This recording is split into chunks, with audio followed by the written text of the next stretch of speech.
Hey there, this is Dawn from the Life with Old Dogs podcast, and I am here today with Molly Cooke from Bubba's Buddies. They are an organization who is really trying to raise funds here for degenerative myelopathy clinical research study. So, Molly, I am very, very excited to have you here today and to learn all about you, Bubba, and your organization. How are you today? Thanks for having me. Sure, absolutely. Can you tell us a little bit about yourself and Bubba's Buddies? Yeah, sure. So my husband and I, Doug Cooke, is my husband, started Bubba's Buddies. We're up on a year since we kind of first started going through the process. Bubba is one of 3 dogs that we have. We have 2 boxers and a lab mix, and probably about 2 years ago now started showing the initial signs of degenerative myelopathy. Took us several months to figure out what that was, and he's been living with it for about 1.5 years from formal diagnosis. I would say about 2 years from the onset of symptoms. And I can go into a lot more detail, but we essentially started Bubba's Buddies in July of last year out of frustration and just this need and to do something more about, finding treatments, finding a cure ultimately, because it's just been, a heartbreaking process to go through with him. So, yeah. So can I ask you, first of all, I completely relate to where you're coming from about the heartbreak and the frustration and really the lack of answers. You know, if it sounds like Bubba is your baby, he's your fur child, and to have a diagnosis like degenerative myelopathy, I'm sure that was a really, really tough pill to swallow. And also then to hear, well, there's really nothing we can do about it. Yeah. I mean, he's turning 11 next week. Wow. So Party. Yeah, we are going to party for him. So it just, it was this initial, and I think this is similar to most DM parents. You see kind of for us, it was the knuckling. He was folding his back feet under, and we didn't really think anything of it. I had never heard of degenerative myelopathy before that. And it wasn't even at that point that we really thought, anything was wrong. It was when his legs really kind of started, we call them sailor legs, but, they started bending when he was standing. He would just kind of start to sink. Right. And at that time, we took him in for some x-rays. And, essentially at that point, they said that they suspected DM. He also has some arthritis in his back legs, which are expected for, at that time, a 9-10-year-old boxer. But sure. After that, it was literally, this is what we suspect. Here's how to get the gene test. We went through all of that. But even when you get that positive, he's got the gene, he's a carrier, there's nothing that we can do other than, you to try to build up some of that muscle memory so that it's, the progress of the disease is delayed, which, we've done a lot of things to try to do that. And he's still here 2 years later. So I think it has helped, but ultimately I'm sure it has. Something that you can do. Yeah. Right. And I'm sure it has. And I'm thrilled to hear that you've actually taken steps to prolong his life and keep him as mobile as you can for as long as possible. And there are different techniques we'll talk about. Yep. And I am a true believer that there's always something that can be done. I mean, it may not give you the results really that you're hoping for, but it can certainly give them extra time here with us. So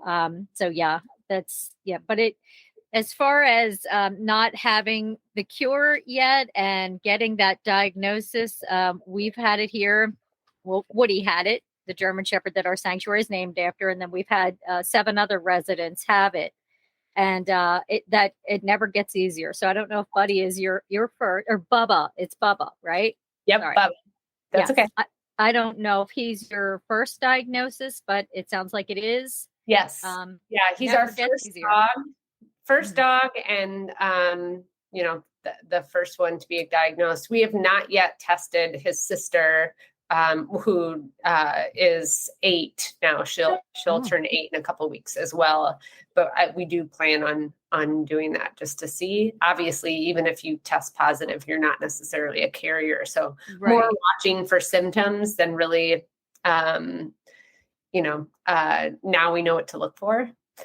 Before we had no idea. So is this Bubba's biological sister? No. Oh, okay. No. Okay. Yeah. But she is a boxer. She is a boxer. She's a mini boxer. So she's 8 years old, even though that's not even a thing. Yeah, she's 8 years old, and she is only about 35 pounds, which is pretty small for a boxer. But yeah. She's a part. Okay. She's a little bit, if she does get DM, she's a little bit easier to pick up and carry around with Bubba. And I'm sure we can get into it, but we really have had to, well, let's talk about it. Yeah. Let's talk about it. Go ahead. Yeah. With, Bubba's almost 80 pounds, or he's lost some weight. So he's about 70, 75 pounds at this juncture. And it's different when your back legs don't work. So probably, I would say about 4 months ago is when we really lost use of the back legs. So he has, he can maybe hold himself up for a couple seconds and then he has to sit down. So we do a lot of scooting. And Doug and I have really mastered the wheelbarrow function, walking in and out. He uses his wheels outside, but really, indoors, it's, we have to pick him up. I go to the gym just to be able to have muscle to carry him around. I swim for the same reason. Yeah. You need to keep yourself physically fit because you truly are a caregiver. Yeah. And you have to take care of yourself first, or else you're going to be of no service to Bubba.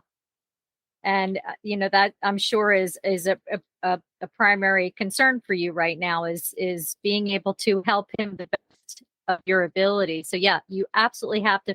I say this time and time again when we get all kinds of messages, emails, stuff like that. It's like I understand you want to help them. I understand you can do this 24/7, but if you don't stop and take care of yourself, what happens if you throw your back out? How are you going to help Bubba then?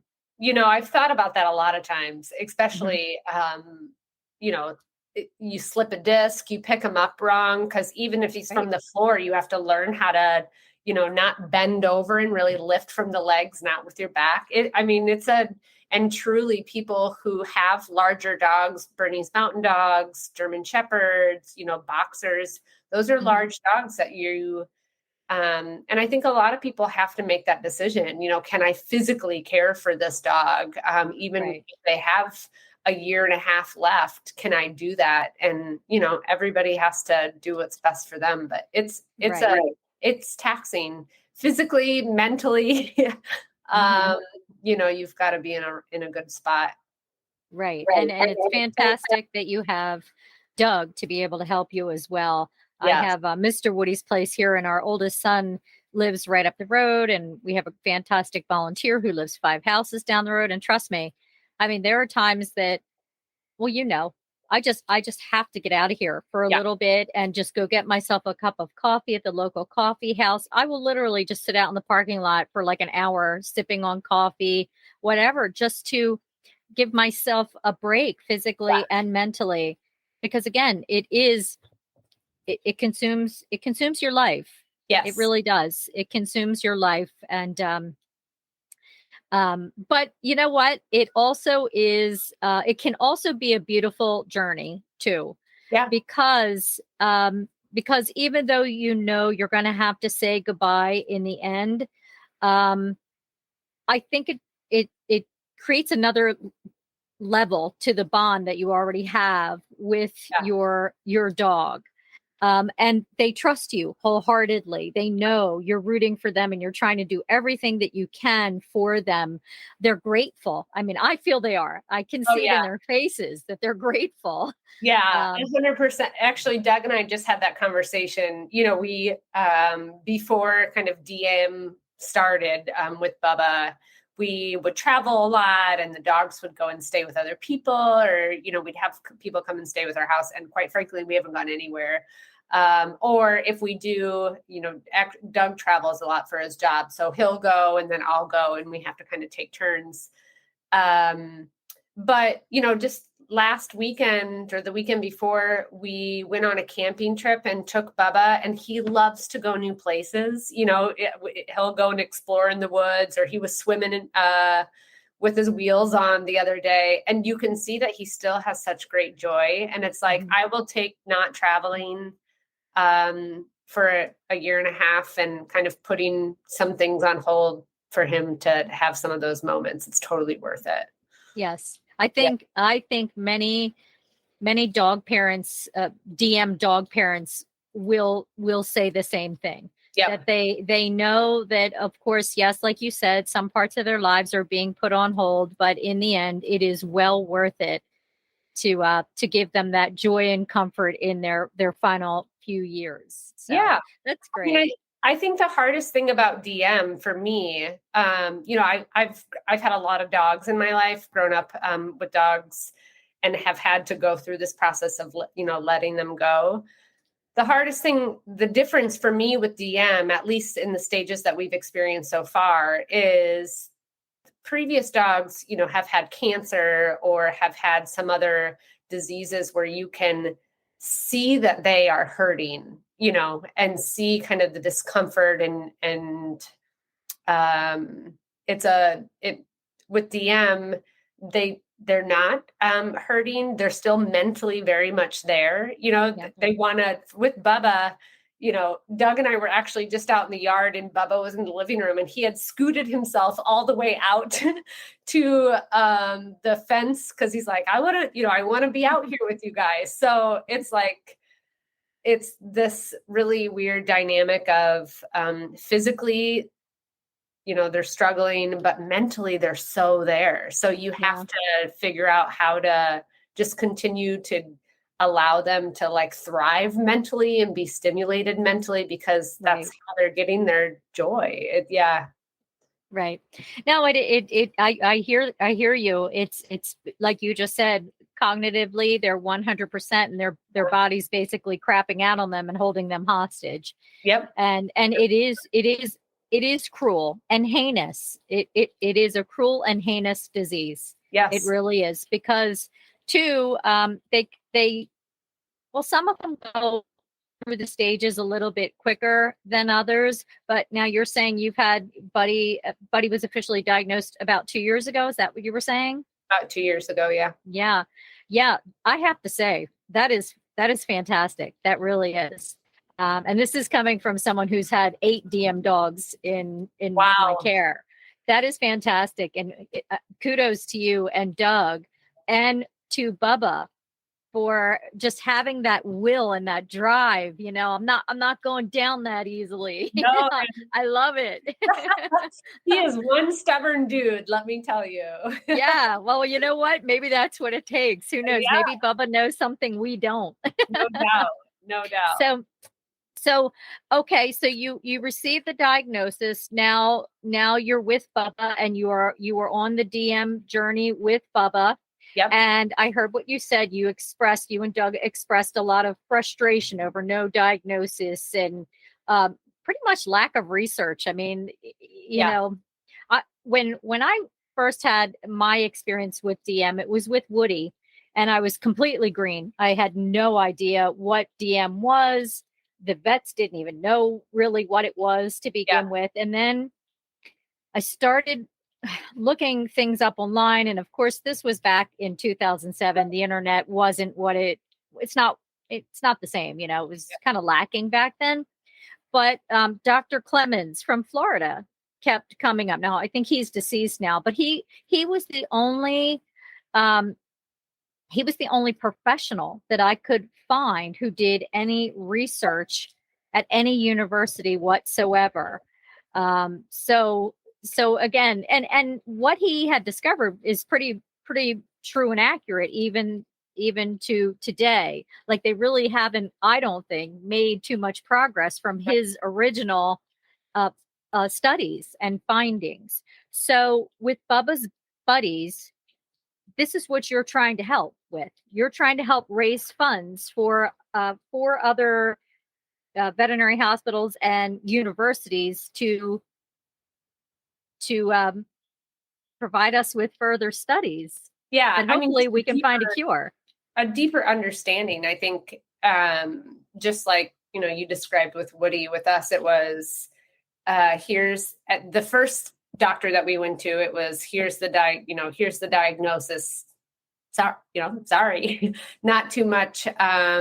Here's kind of what to expect, but not too much of what to do. And then we ended up going to a second doctor, a rehab doctor, and they, gave us a little bit more of at least some ways that we could help support him in the journey.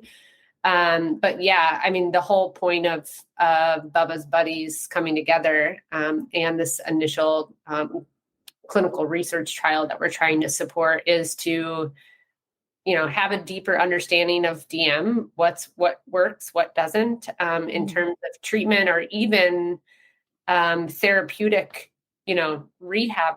There's really not even a lot of research out there that says, does water therapy work? Does, laser therapy work? And so how do we just get a better understanding of that? What are some potential treatments out there? I know there's, a lot of different similarities between ALS in humans and DM in dogs. And so how do we explore that more and better understand it?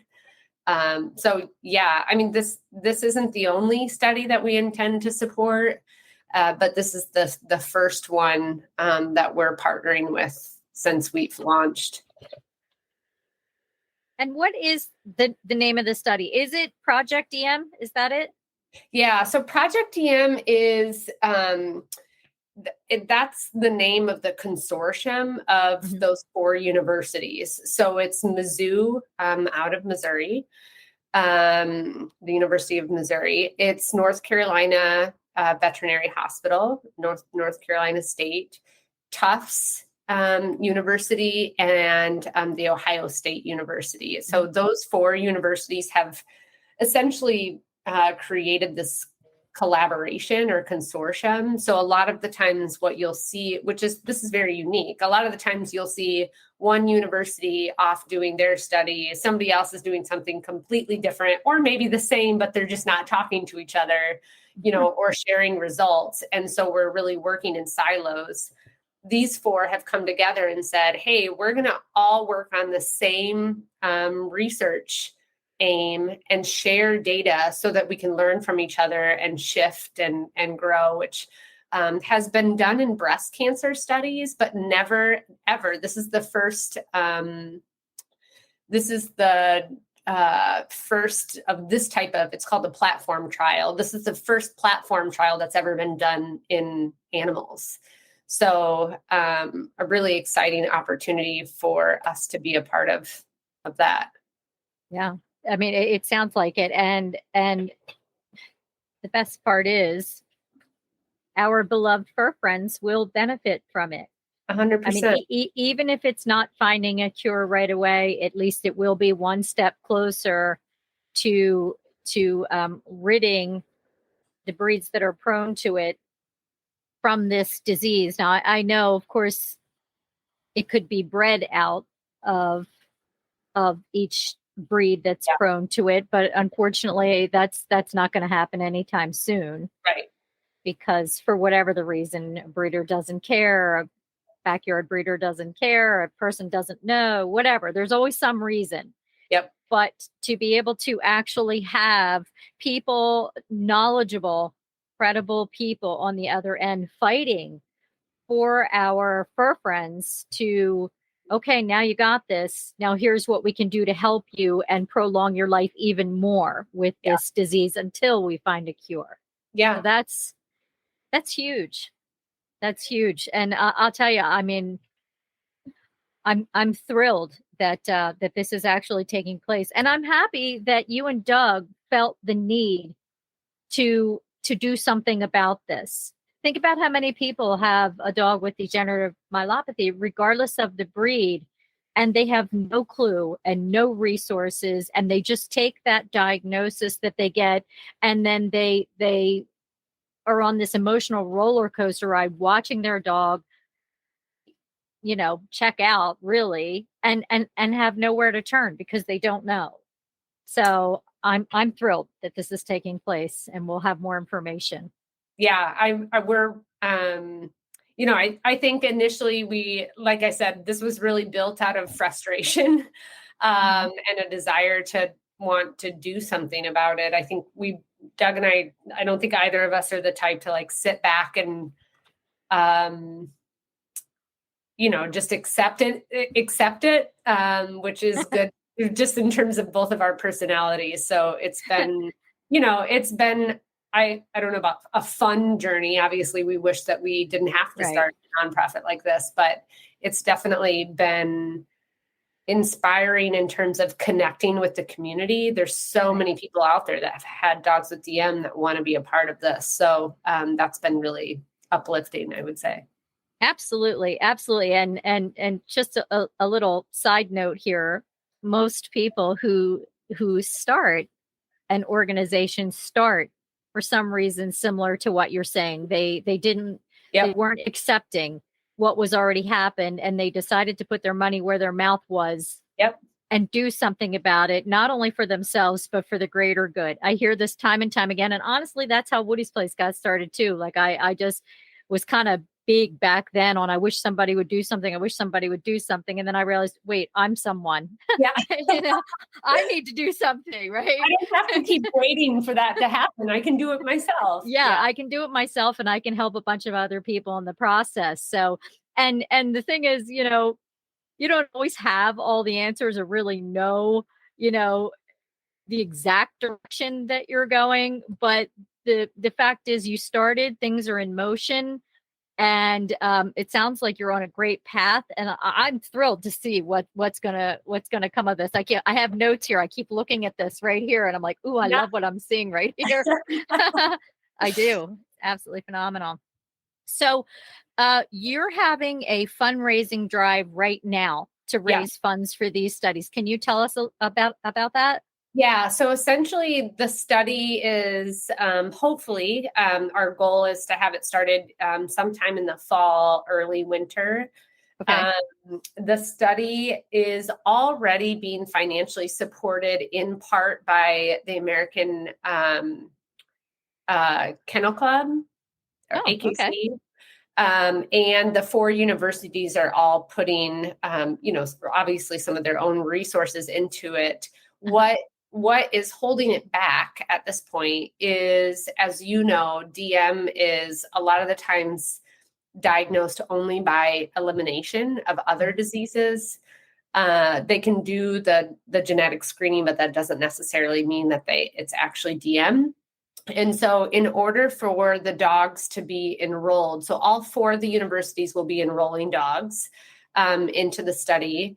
And in order for them to actually participate, they need to make sure that there's no other diseases that are causing the symptoms that mirror DM. That's really expensive. You know, MRIs, blood work, a lot of different health screenings that will fall on the owners. And that's going to be a deterrent for people to enroll their dogs in the study. So Bubba's Buddies will be paying for those tests, those health screenings, so that the dogs can actually be enrolled and people aren't bogged down by financial constraints of those health testing. So in order to pay for that, we need to raise $100,000. We are over a quarter of the way there. So we've got about $30,000 to $35,000 raised right now. through a couple different mechanisms that I'm sure we will talk about, but that's the last piece of the puzzle, essentially, to get this large, first of its kind platform clinical trial up and going. Okay. Well, tell us about that. Tell us about the way different donations are coming in. Yeah, so we are a IRS approved nonprofit, so people can donate through our website at bubbasbuddies.org, just like you would donate to any other nonprofit. We also have merchandise that people can buy, and then 100% of the proceeds go back to that. So there's no other expenses coming out of Bubba's Buddies. Both my husband and I both have full-time jobs that we work. There's no staff paid through Bubba's Buddies. So everything that's coming in is going directly to support the clinical trial. So we have 3 of the most common breeds, so German Shepherds, Corgis, and Boxers, represented in a couple different ways through merchandise. So coffee mugs, there's some stickers up there. There's whiskey glasses. So those are all up on the website that people can buy, and then that money goes back. We'll have wine glasses that don't have a certain breed on it. It's just a paw. Okay. So it's not breed specific. So any wine lovers out there will be able to purchase those pretty soon. And then we're doing a couple different things in our immediate community. We're partnering with the local ALS Foundation here to do a joint fundraiser because there are so many similarities between DM and ALS, and just doing, some fundraisers and some awareness building around that. But mainly the financial support comes through donations or buying merchandise off our website.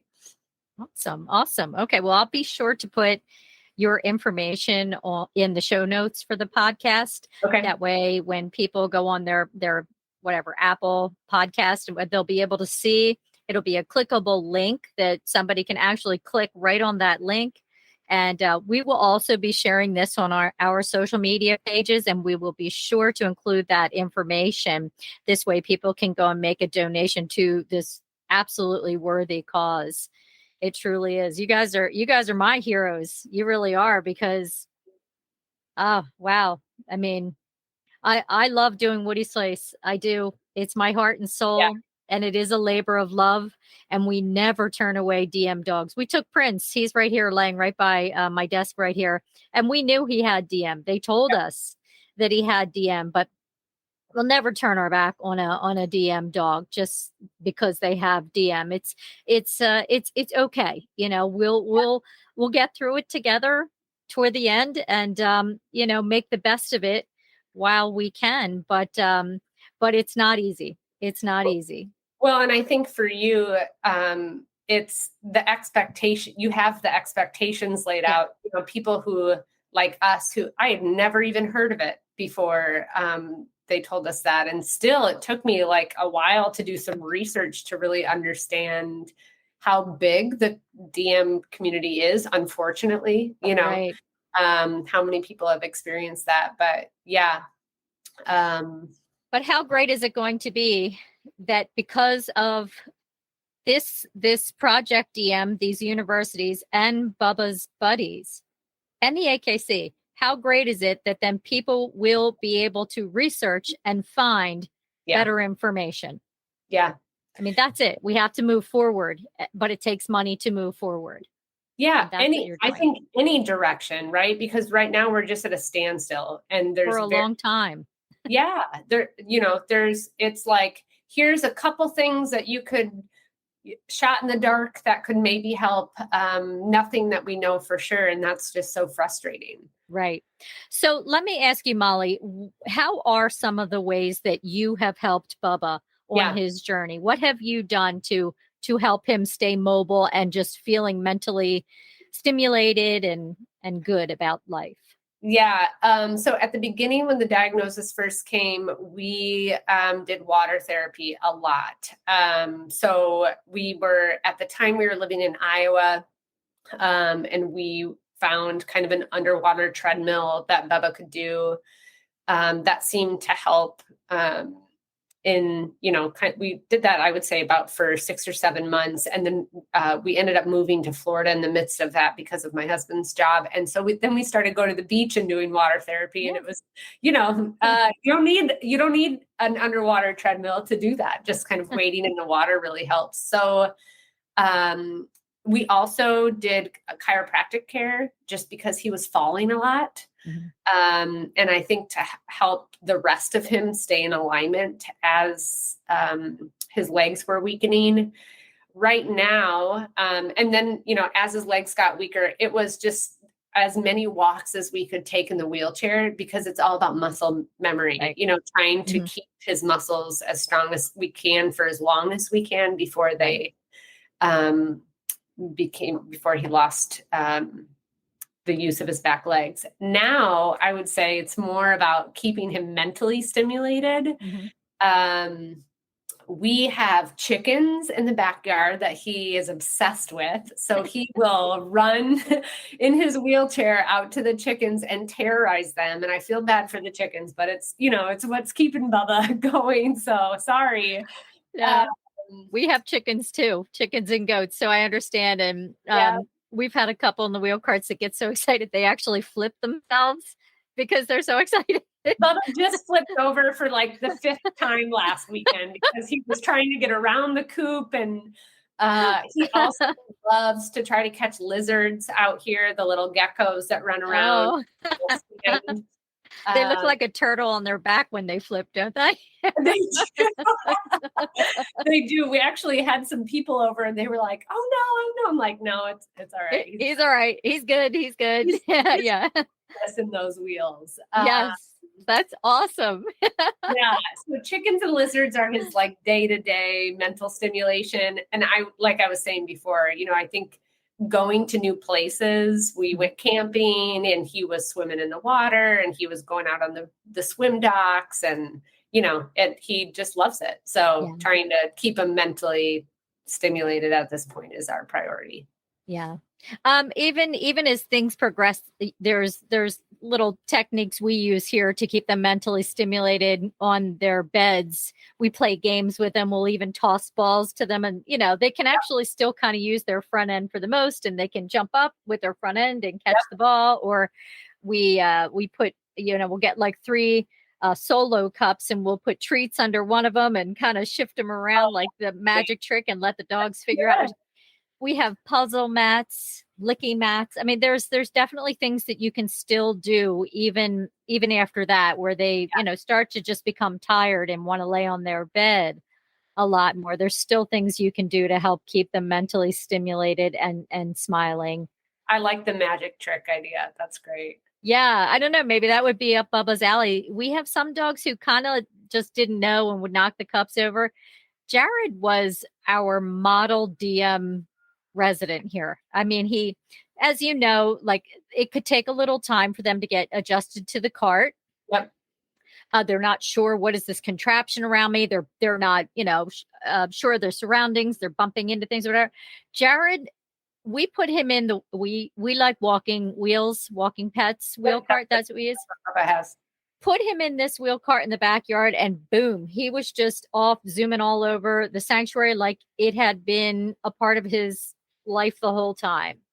And even with the games we would play, he loved that solo cup game and he would never knock the cups over. Every time was like the first time. He was just thrilled every single time. That's great. So yeah, he was just a joy, even as things progressed and he became fecal incontinent. Even cleaning him, he seemed to enjoy. He was like, "Oh yeah, this is the best," Thanks. Yeah, absolutely. So it was definitely nice having him. I want to say sort of cooperate with what was going on because it can be a struggle. I mean, there are others that it didn't go so well for us. I just think like every month we figure out a new way to accommodate, and it takes like a few days. I don't know if you saw, but somebody had posted, we had posted a picture on our social media and Doug was standing up and had Bubba in between his legs, holding Bubba up in a standing position while he was eating because, he refuses to lay down and eat. He wants to like stand or sit up to eat. And somebody, a DM mom, posted a picture of their dog sitting in like a child's chair, like a foam child's TV chair, and sitting on the chair and eating. I was like, that's genius. And Java's Blankets of Love. I don't know if you guys are connected with them at all. No. But they partner with us and follow our page. They immediately sent this children's foam chair to our house. And now that's what he sits in to eat his food. And it's a dinosaur chair. It's the cutest thing in the world. But it supports him and it's buoyant. So it's not going to hurt him or anything like that. Yeah. Nope. Just like this cute little chair that he sits in to eat. And now Doug doesn't have to, like try to hold him up and while he's stand. So yeah, it's just, you adapt. You do. Actually, I think Java's Blankets of Love has sent us blankets in the past. Now that I say that, so I shouldn't have said no right away. Yeah, you do learn new tricks. Woody's Place has a DM support page group within our page, and people will go on there to say, we've just been diagnosed. They're looking for information. Things that can help, even right down to what's your favorite booty? What's your favorite booty? We have gone, I don't have a favorite, to be honest. We keep trying different ones out. Yeah. Next venture right there, create better booties. Right. Yeah. The one that I've seen that I haven't tried yet are the scooter or they're like skates. Mm-hmm. I haven't tried those yet, but yeah, there's nothing that's been like a quick fix for us. Right. Yeah. Right. No, us either. And actually we don't really use booties a whole lot here. So that is probably our number one question. How do you protect their feet?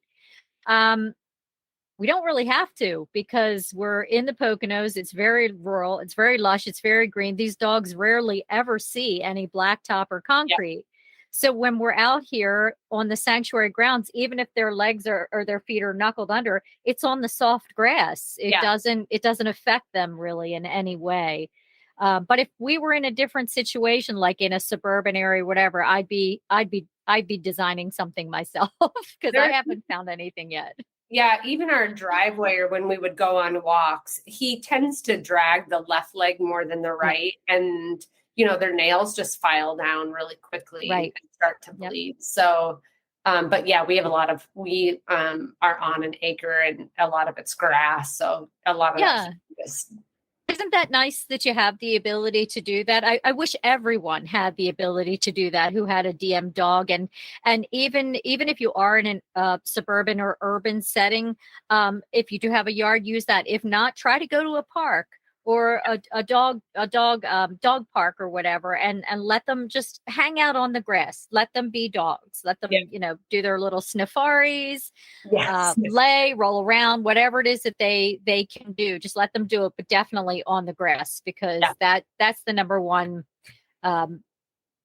protection here at the sanctuary is our lush green grass. I'm constantly complaining about all the rain, but I am grateful because our grass is very lush. Yeah. So that's great. But anyway, as far as the carts go, so you said that Bubba is in a cart when he goes outside, a wheel cart, and you like the walking pets cart as well? Yeah. So we have a walk-in wheels. Actually, it was given to us by Tyson's Wonder Wheels, which is a phenomenal organization. And it has served its purpose. I mean, it's definitely been a godsend for him. And it took him a minute to get used to it, but yeah.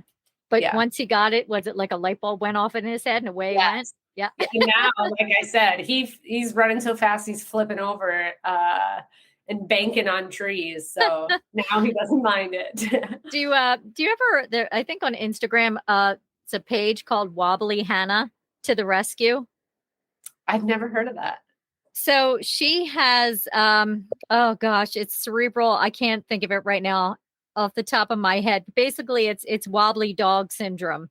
Okay. is what it is. And so she needs a wheel cart, and she's in a pink walking wheels wheel cart, and her mom always has the most beautiful necklaces for her and beautiful dresses, and she'll decorate her wheel cart like if it's the 4th of July or something. She'll deck It's just adorable. She has a little license plate on the back for it. It's so cute. People get so creative. Actually, I think I was telling you maybe before we went live that my husband, Doug, owns a race car company. And so he was joking. He actually had him into the shop the other day and was joking and was putting like race car brakes on the wheelchair because he's so fast and he flips over. Like he clearly needs some sort of high quality brakes there Right. Yeah, people are definitely Right. creative. Well, listen, if Bubba comes home in his wheel cart and he has big old fat slicks on the back, right, and a hood scoop on the front, that your husband has a little too much time on his hands. Yeah, that's right. Give him something else to do. That's hysterical. That's hysterical. So, Bubba's Buddies. Now, I was reading a little bit about your story, and you just mentioned your husband's work.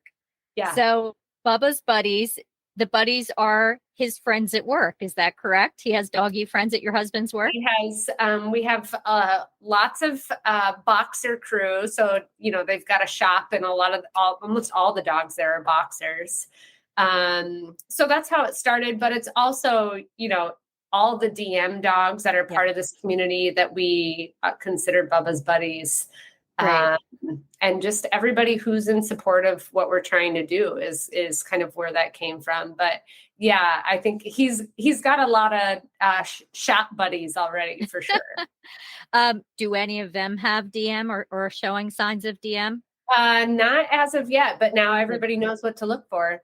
Right. Yeah. So, but they need to know that it could also be something else too. Exactly. So not to jump to conclusions. Yep. And I say that from experience, like firsthand experience. And I'll tell you a little story here. We had Heidi, she was a resident here, and Heidi slipped and fell on the sanctuary here. It had rained and the ground was wet, and she was chasing a chicken. That's what she was doing. And she slipped and she fell, and she herniated a disc. Ooh. And when I tell you, if I didn't see what had happened to her, I would have said, "Oh, that dog has DM." Really? Yeah. It looked just like she had degenerative myelopathy, except for it happened, instantaneously.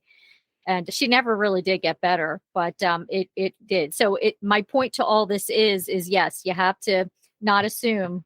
Go get it ruled out, because like you said, there is no definitive test at this point. It's a process of elimination. So you have to go through that process of elimination.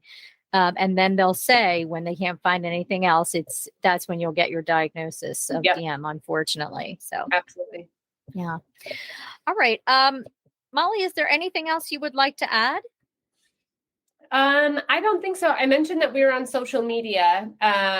So we do, if people are interested in kind of following along, we put some stuff about obviously the Project DM and the campaign and the study, but a lot of it's Bubba chasing chickens, or, just kind of what he's doing every day. So it's on Facebook, it's Bubba's Buddies DM. Mm-hmm. And on Instagram, it's Bubba's Buddies. Those are the two social media platforms that we're on. And then obviously the website, bubbasbuddies.org. Okay. Like I said, I'll be sure to put that in the show notes so people can find you and support this very, very worthy cause. I have a feeling this is really going to strike a chord with quite a few DM people who listen to this podcast and follow along on our social media, because there's obviously it's German Shepherds, and you and I are involved in two of the breeds that are the most common to unfortunately succumb to DM. So and corgis, as you said. So it'll definitely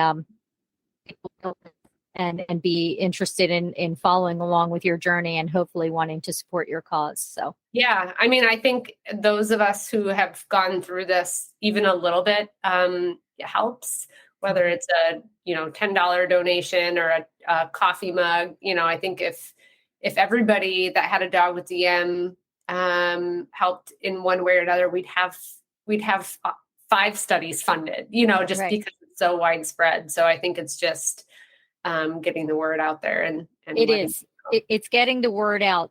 I mean, first of all, it's having the studies, but getting the word out, because again, people, I just had this conversation with somebody else on another podcast. Whenever I picture somebody on social media, I picture someone like my mom. She's in her 70s. She loves being on social media. It's her way of connecting.